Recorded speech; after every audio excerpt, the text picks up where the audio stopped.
오늘은 우리의 고유물성인 한지에 대해서 얘기해 보고자 합니다. 종이라고 하는 것은 인류 사회에 있어의 문화의 발달의 시작이라고 볼 수 있는데, 우리나라 종이인 한지는 닭을 주 원료로 하여 만들어서 닭종이라고 얘기되고 있습니다. 이거는 초본류의 인피섬유로 만들어진 것으로서 닭나무 인피섬유를 그 기본으로 하고 있습니다. 한지가 우리나라에서 언제부터 만들어지기 시작했는지는 알 수는 없지만 중국 조지 기술 성세사에 의하면 327년경으로 기록되어 있고, 이것은 체륜의 종이 시작과 비슷하게 전래되었다고 추정되기도 합니다. 또 593년에는 고구려의 제지법이 전해졌으며 610년에는 고구려에서 담징이 제묵법과 제지법을 일본에 전파하였다고도 합니다.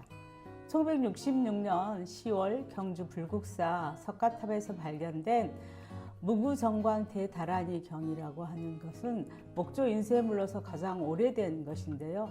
이 삼국시대와 통일신라시대의 종이가 매우 희고 섬유질이 균일하고 표백기술이 훌륭했다는 것을 알 수가 있고, 오늘날까지 우리들에게 남아있는 유산입니다. 또 고려시대에도 우리나라의 고려지가 굉장히 유명하여서 송나라의 선목은 계림유사에서 고구려의 닭종이는 빛이 희고 윤이 나서 사랑스러울 정도로라고 극찬하기도 하였습니다. 조선시대는 태종 때부터 조지서라고 하는 종이를 만드는 부서를 설치하였고, 또 활판 인쇄술의 발달로 종이의 수요가 증가하게 되었습니다. 1884년 김옥균이 근대 제지술을 우리나라에 도입하면서 서양의 종이와 우리나라 종이를 구분하기 위해서 시작되었다고 유래되었다고 합니다.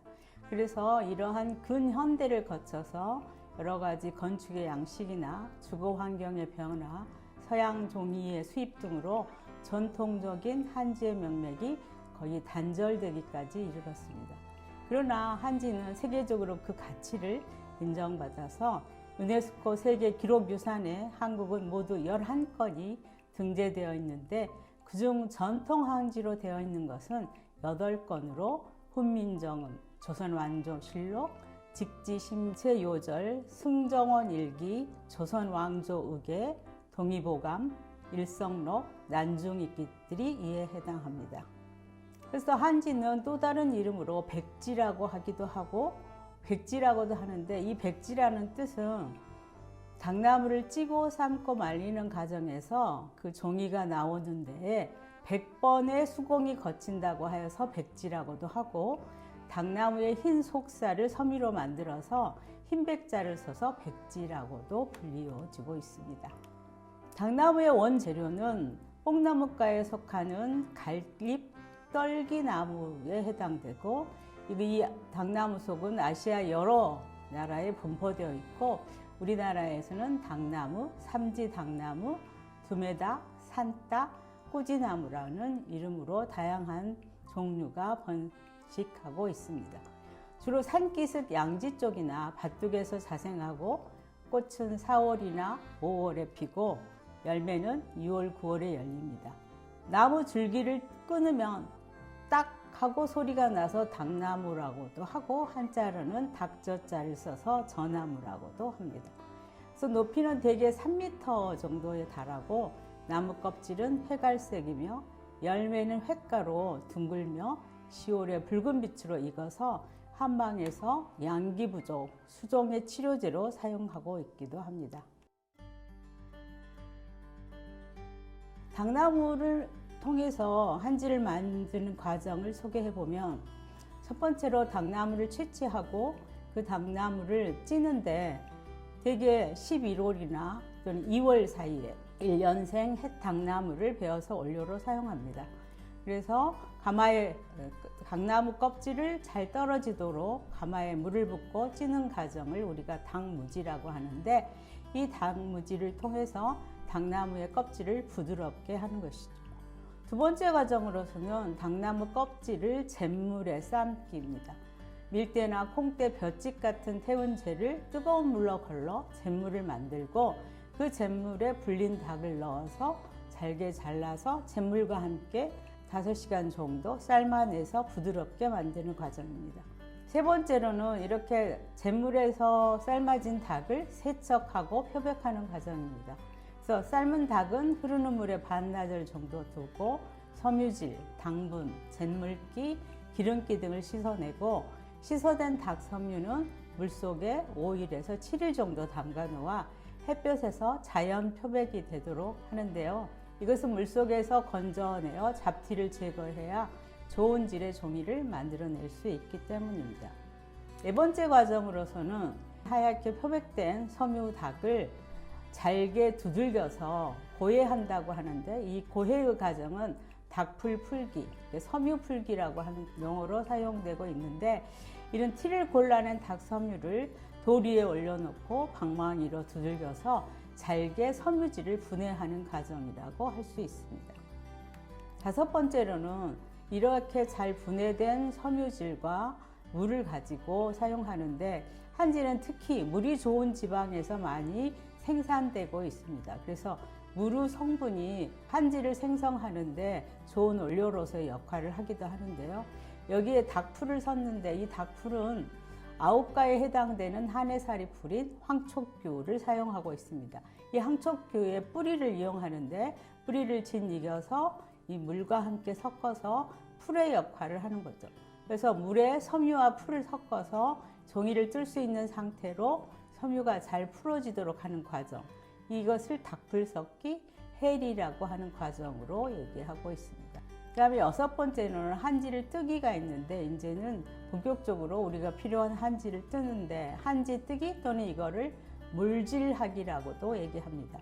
우리나라의 전통적인 뜨는 방법은 외발뜨기입니다. 하나의 끈으로 묶어서 틀 위에 발을 놓고 앞으로, 옆으로, 즉 한자의 우물정자와 같은 모양으로 반복해서 뜸으로써 종이가 얇고 광택이 나는 아주 좋은 종이로 탄생하는 과정이라고 볼 수 있습니다. 일곱 번째로서는 이제 한지를 습지를 쌓고 거기서 물을 빼는 과정입니다. 그래서 지승판 위에 작은 가마니를 깔고 그 위에 습지를 한 장씩 포개서 습지 사이에 베개라고 하는 왕골이나 나일론을 끼워서 종이를 떼어내기 쉽게 하기 위해서 습지에 400 내지 500장 정도를 쌓고 그 위에 지승판을 얹고 무거운 돌을 얹어서 지렛대로 눌러 하룻밤 동안 습지에 물기를 빼는 과정을 거쳐야 됩니다. 여덟 번째로는 이렇게 물기가 스며든 종이를 말리는 과정이 필요한데, 전통적인 건조 방법으로서는 일광 건조, 햇볕에 말리는 방법, 그 다음에 목판 위에다 올려서 말리는 방법, 그 다음에 온돌 위에다 올려서 말리는 방법들이 있었고요. 오늘날에 와서는 이러한 과정들이 시간이나 기후의 영향을 받기 때문에 뜨거운 철판, 열판 위에서 열을 가하고 그 위에 종이를 건조하는 방법을 사용하고 있습니다. 그 다음에 아홉 번째로는 한지 다듬기, 도침이라고 하는 과정인데요. 이 도침은 말려진 한지를 표면을 다듬는 전통 기술입니다. 한지를 수십 장 포개 놓고 홍두깨나 디딜방아 형태의 도침기로 두들겨서 한지의 표면을 고르게 하고 섬유 사이에 틈이 메워져서 인쇄할 때, 그림을 그릴 때 번지는 현상이 줄어들고 광택이 좋아지게 하는 방법입니다. 이러한 과정으로 한지가 생산되게 되는데요. 이러한 우리나라 한지의 우수성은 스스로 숨을 쉬고, 두 번째로는 여러 가지 다공성을 가지고 가벼워서 통기성을 가지고 있고요. 세 번째는 아주 긴 닭나무의 장섬유를 가지고 주 원료로 하고요. 네 번째는 고유의 광택과 감촉이 있고, 다섯 번째는 투명하며 탄력이 있고 강인하다는 것입니다. 그다음에 여섯 번째로는 흡수성이 아주 탁월해서 먹물이나 여러 가지 물감을 통한 색상의 재현에 아주 우수함을 가지고 있습니다. 일곱 번째로는 천연 닭풀인 황촉규 뿌리를 사용해서 친환경적인 요소를 지니고 있고, 여덟 번째는 방음, 또 계절에 따른 방한과 보온성이 뛰어나다는 것이 우리나라 한지의 우수성이라고 할 수 있습니다. 한지는 예로부터 시대에 따라 여러 가지 이름이 붙여졌는데, 재료, 만드는 방법, 쓰임새, 또 염색의 상태, 또 여러 가지 색상이 나타나는 방법들, 그 다음에 한지 위에 후 가공을 무엇을 했느냐에 따라서 이름이 달라지기도 했고, 용도에 따라서 크기 및 두께에 따라서 여러 가지 이름으로, 다양한 이름으로 불려지기도 했으며, 특히 그것이 생산된 지역에 따라서 전주 한지냐, 원주 한지냐 등 여러 가지 그 지역에 따른 명칭이 불려지기도 하였습니다. 또 우리나라의 역사에서 그 벽지로 가장 유명한 것은 조선시대 왕실 연건의궤라고 하는 것에 기록된 것을 보면은 우리나라 각종 건축물의 공사 내용이 기록되어 있는데, 우책에 의하면은 그 당시에는 생산지에 따라서 대략 7종에서 70여 종의 종이가 기록되어 있는데, 방바닥은 장지에 기름을 먹인 장판지로 바르고 사방의 벽은 백능화지로 도배하여 은은한 분위기를 연출했고, 천장은 봄을 상징하는 푸른빛을 띤 청능화지로 도배했다고 되어 있습니다. 특히 덕숭우 중명당에 쓰였던 용봉지는 용무늬로 둥글게 꾸민 것과 봉황의 모습으로 꾸며 동그랗게 표현한 봉황무늬가 서로 교차되게 배치하여 천장에 발려졌다고 합니다. 그 이외에도 운영궁의 벽지로 사용되었던 청능화지와 백능화지니 우리나라에 지금 남아있는 요소가 있고, 또 쓰임에 따라서는 시전지라고 하여 시를 쓰기 위해서 무늬가 있는 종이 위에 시를 쓰기도 했는데, 이것은 조선 후기에 집안의 시전판, 그러니까 목판으로 만든 조각판을 만들고 그 위에 염료를 칠하여서 떠내는 방식으로 필요할 때마다 종이에 찍어서 사용하는 그런 시전지는 주로 매화나 죽 등이 새겨진 그런 판을 사용하기도 했었고요. 그 다음에 자연 염료를 사용한 남색을 염색해서 나오는 그런 쪽빛 염료도 있었고, 또 어떻게 그것을 사용했느냐에 따라서 얇은 종이를 위아래에서 엇갈리게 되어서 만드는 종이인 음양지라고 하는 종이도 있었습니다.